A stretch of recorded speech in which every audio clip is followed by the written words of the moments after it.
बालक ध्रुव महाराज को बड़े अपमान के साथ महलों के बाहर धक्के देकर निकाल दिया।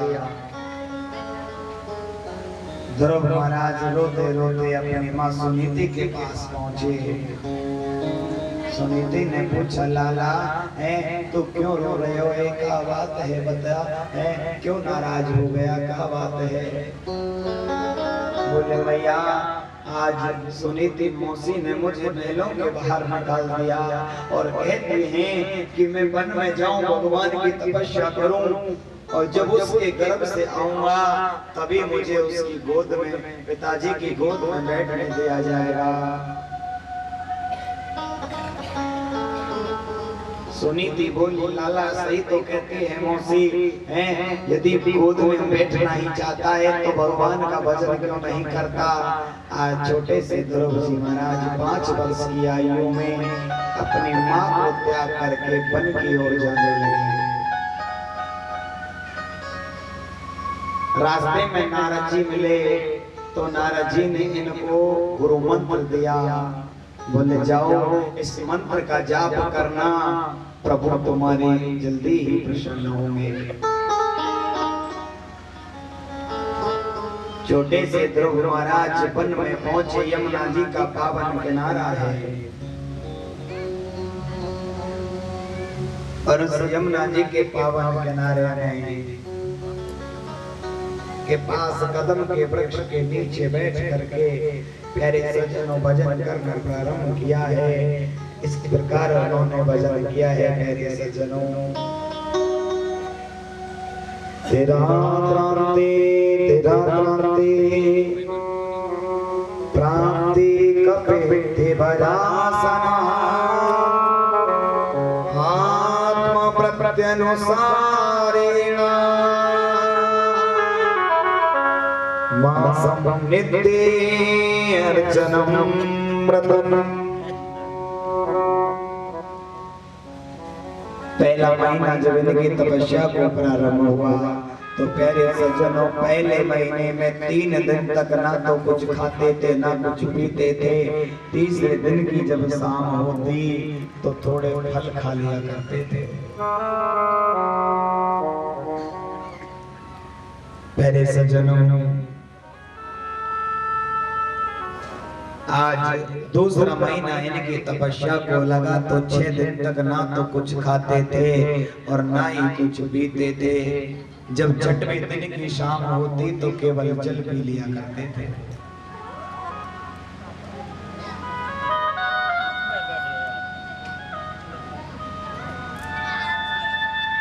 तीसरा महीना इनकी तपस्या को लगा तो 9 दिन तक छोटे से ध्रुव महाराज ना तो कुछ खाते थे और ना ही कुछ पीते थे, केवल जल पी करके मेरे सज्जनों जीवन निर्वाह करने लगे। चौथा महीना ध्रुव महाराज की तपस्या को लगा तो 12 दिन तक ना तो कुछ खाते थे ना ही कुछ पीते थे, केवल 12 दिन में एक बार वायु का आहार करते थे।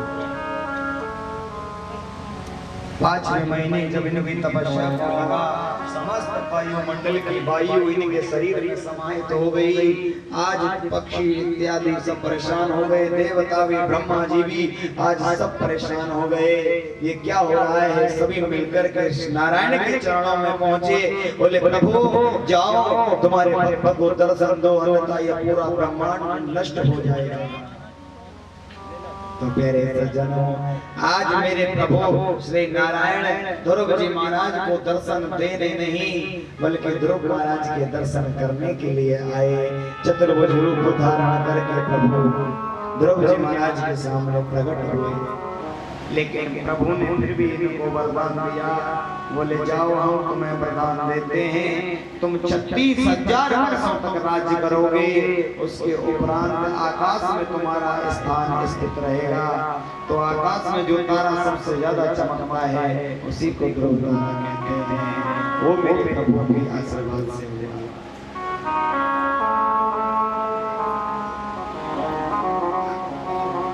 ध्रुव जी महाराज मेरे सज्जनों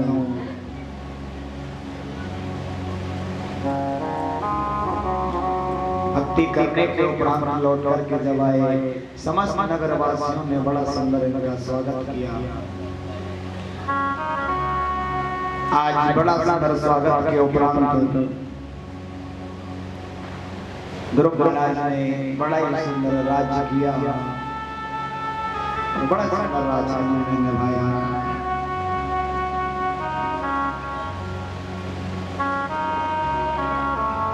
ऐसे सुंदर का बड़ा ही सुंदर भाव।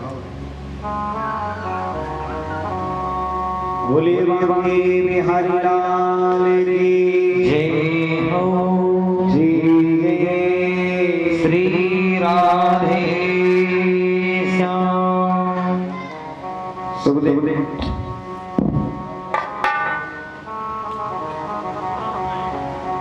और भक्तन की भावे भरी भक्ति, ओ भक्तन की भावे भरी भक्ति, मेरे ही में गई समाई, ओ मेरे मन में गई समाई, भक्तन की भावे भरी भक्ति, मेरे मन में गई समाई,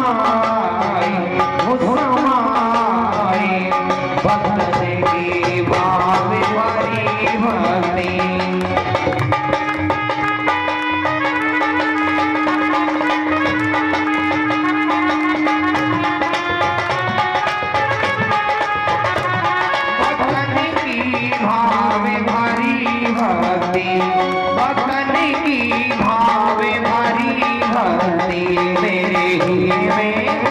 मेरे मन में गई समाई, ओ समाई, भक्तन की भावे भरी भक्ति, मेरे में गई समाई, ओ समाई, भक्तन की भावे भरी भक्ति।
बिक जाऊं एक तुलसी दल में, और बिक जाऊं एक तुलसी दल में, और बिक जाऊं एक तुलसी दल में। प्रेम प्रेम ना सोहा सुहाई वो सुहाई, भक्तन की भावे भरी भक्ति मेरे दिल में गई समाई वो समाई, भक्तन की भावे भरी भक्ति।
भावे भरी भक्ति।